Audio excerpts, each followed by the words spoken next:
Hello friends, आप सबका online study series में स्वागत है। आज हम लोग polytechnic and IIT entrance exam में केमिस्ट्री के एक important topic element, mixture and compound के बारे में स्टडी करेंगे। तो फ्रेंड्स, ये पार्ट फर्स्ट है, इसका सेकंड पार्ट जल्दी आ जाएगा। तो सबसे पहले हम लोग इस चैप्टर के बारे में एक हल्का सा ओवरव्यू ले लेते हैं, उसके बाद हम लोग इसकी डीप स्टडी करेंगे। तो फ्रेंड्स, सबसे पहले आता है एलिमेंट। एलिमेंट क्या है? तो element is a substance that can not be broken into simpler component by any non nuclear chemical reaction. Element वह सबस्टांस होता है जिसको हम लोग उसके सिंपलर कंपोनेंट में ब्रेक नहीं कर सकते हैं किसी भी नॉन न्यूक्लियर केमिकल रिएक्शन के द्वारा। फ्रेंड्स, यहाँ पे इम्पॉर्टेंट पॉइंट है कि नॉन न्यूक्लियर केमिकल रिएक्शंस, हम लोग इसमें न्यूक्लियर रिएक्शन कंसिडर नहीं करेंगे, क्योंकि न्यूक्लियर रिएक्शंस के थ्रू हम लोग किसी भी एलिमेंट को उसके फर्दर पार्ट में हम लोग ब्रेक कर सकते हैं। फिर आता है फ्रेंड्स मिक्सचर। मिक्सचर टू और मोर substance which have been combined such that each substance retain its own chemical identity। Mixture क्या होता है फ्रेंड्स? जब दो या दो से ज़्यादा कोई सबस्टांस कंबाइन होंगे तो वो मिक्सचर कहलाता है। और मिक्सचर के फॉर्मेशन में जब मिक्सचर बनता है तो जो डिफरेंट सबस्टांस होते हैं वो अपनी प्रॉपर्टी को कायम रखते हैं, रिटेन किए रहते हैं, उसको लूज़ नहीं करते हैं, वो हम लोग का मिक्सचर कहलाता है। Then friends, further we study about compound. Compound क्या है? Compound is a substance which made up of two or more element chemically combined in a fixed proportion by weight।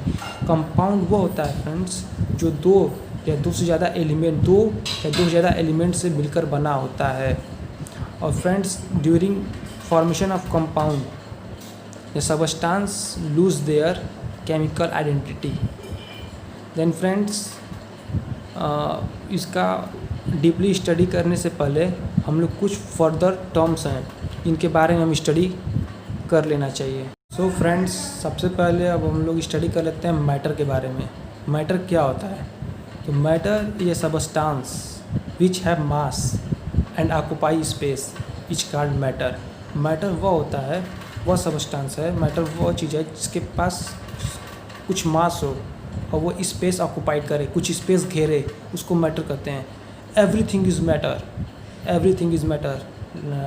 Take example ले सकते हैं हम लोग। Pen is a matter, क्योंकि pen के पास उसका कुछ मास होगा और वो कुछ जगह घेरता है, तो पेन है वो मैटर हो गया।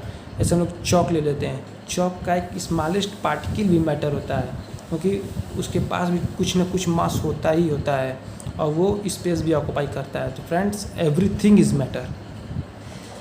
एक रिलेशनशिप है मास और एनर्जी के बीच फ्रेंड्स, उसको स्टडी कर लेते हैं। बहुत ही इंपॉर्टेंट है और बहुत ही बार एग्जाम में पूछा गया है, relationship between mass and energy. तो ये इसका रिलेशन है फ्रेंड्स, E=mc²।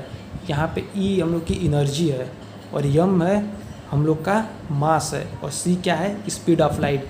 जो स्पीड ऑफ लाइट होती है फ्रेंड्स वो होती है 3 × 10⁸ मीटर पर सेकेंड स्पीड ऑफ लाइट होती है। ये हम लोग का एनर्जी मास रिलेशंस है फ्रेंड्स। एनर्जी मास रिलेशनशिप हम लोग को बताता है कि इसका मतलब ये है कि anything has mass has equivalent amount of energy. इसका मतलब ये हुआ कि अगर किसी चीज़ के पास मास है तो वो उसके इक्विवेलेंट अमाउंट ऑफ एनर्जी भी रखता है, या इसका वाइस वर्सा, अगर एनर्जी है तो उसके इक्विवेलेंट मास भी है।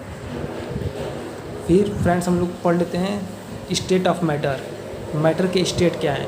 तो मैटर के 3 स्टेट होते हैं, सॉलिड, लिक्विड और गैस। सॉलिड क्या होता है? Solid is the state of matter in which fixed shape and fixed volume. मतलब सॉलिड जो सबस्टांस होंगे उनका जो होगा फिक्स्ड शेप होगा और फिक्स्ड वॉल्यूम होगा।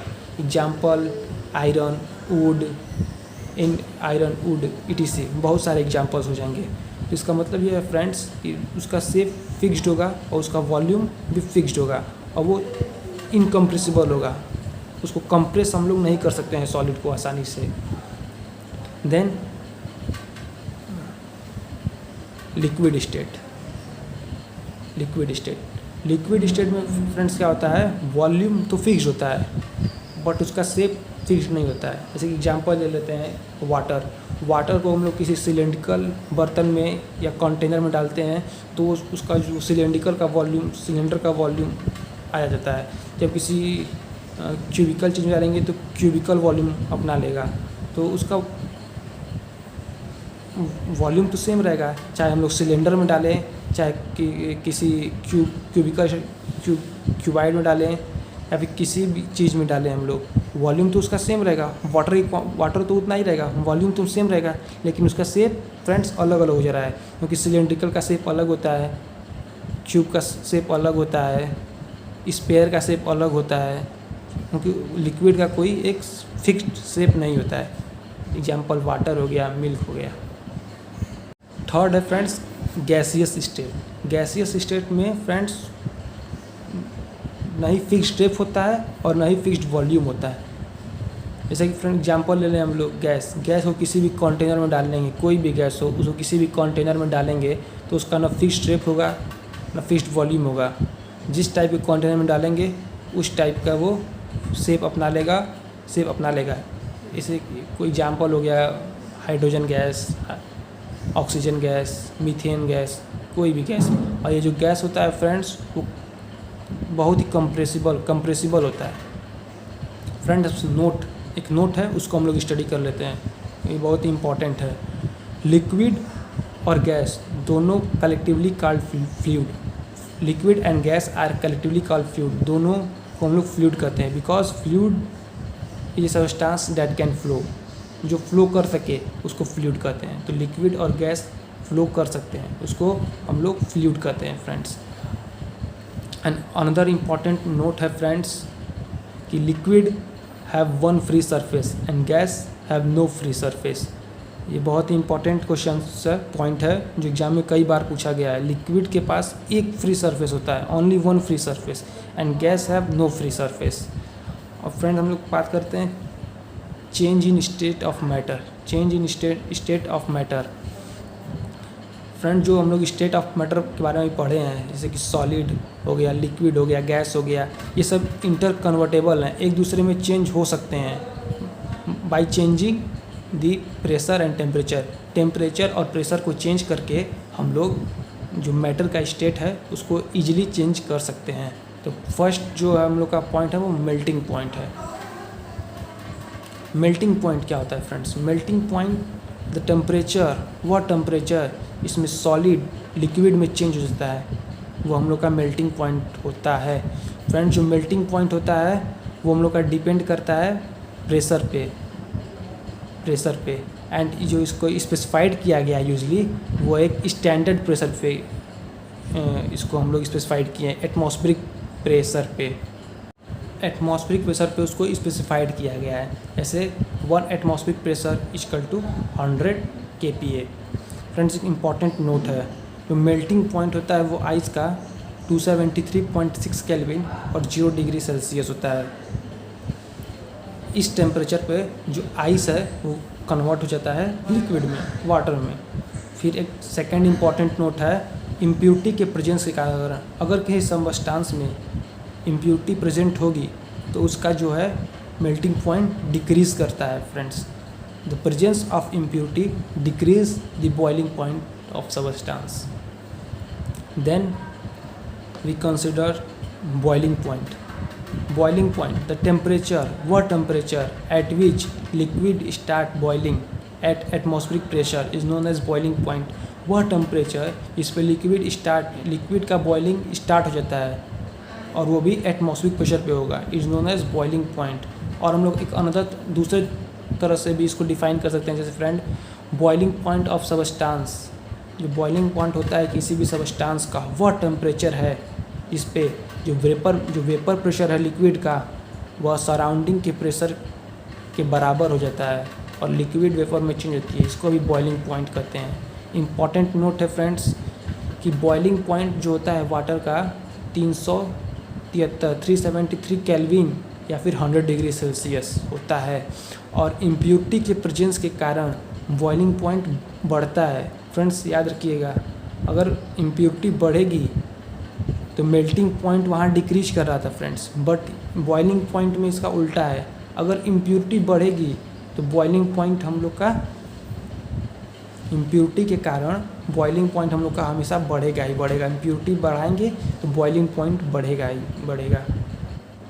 अब हम लोग फ्रेंड्स स्टडी कर लेंगे फ्रीजिंग पॉइंट क्या होता है। Freezing point friends the temperature at which liquid freeze into solid, वह टेम्परेचर जिस पे लिक्विड हम लोग का सॉलिड में चेंज होता है उसी को हम लोग फ्रीजिंग पॉइंट कहते हैं। The temperature at which liquid freeze into solid is known as freezing point. Note कर लेते हैं फ्रेंड कुछ पॉइंट्स कि वाटर के लिए जो फ्रीजिंग पॉइंट होता है जो वो 0 डिग्री सेल्सियस होता है, वाटर के लिए 0 डिग्री सेल्सियस होता है। और इम्प्योरिटी के प्रेजेंस के कारण फ्रीजिंग पॉइंट भी बढ़ता है फ्रेंड्स।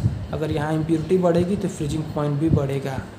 और कुछ इंपॉर्टेंट दूसरे पॉइंट्स है फ्रेंड्स, जैसे कि और इंक्रीजिंग प्रेशर, अगर हम लोग प्रेशर बढ़ाएंगे तो जो बॉइलिंग पॉइंट है फ्रेंड्स वो भी बढ़ेगा। प्रेशर बढ़ेगा तो बॉइलिंग पॉइंट बढ़ेगा। ये सब इंपॉर्टेंट पॉइंट्स है फ्रेंड्स जो एग्जाम में पूछे गए हैं, इसको आप लोग खास तौर से स्टडी कर लीजिएगा। ये सब पूछे गए पॉइंट्स हैं। ऑन इंक्रीजिंग प्रेशर, प्रेशर बढ़ेगा फ्रेंड्स तो बॉइलिंग पॉइंट भी बढ़ेगा। जैसे कि हम लोग देखते हैं हिल्स, पहाड़ों पर जाते हैं तो वहाँ पे हम लोग का प्रेशर घटने लगता है, एटमॉस्फेयर से घटने लगता है धीरे धीरे धीरे धीरे, तो वाटर जो होता है फ्रेंड्स वो बॉयल होने लगता है लो टेम्परेचर पर ही, below then it's boiling point, boiling point से कम पर ही बॉयल होने लगता है। ऐसे कि हम लोग, और फिर नेक्स्ट पॉइंट है फ्रेंड्स इवेपोरेशन क्या होता है। Evaporation friends the process of change of liquid का वेपर में बदलना ही इवेपोरेशन कहलाता है, और यह हमेशा बॉइलिंग पॉइंट से लोअर टेम्परेचर पर ही होगा। ठीक है फ्रेंड्स।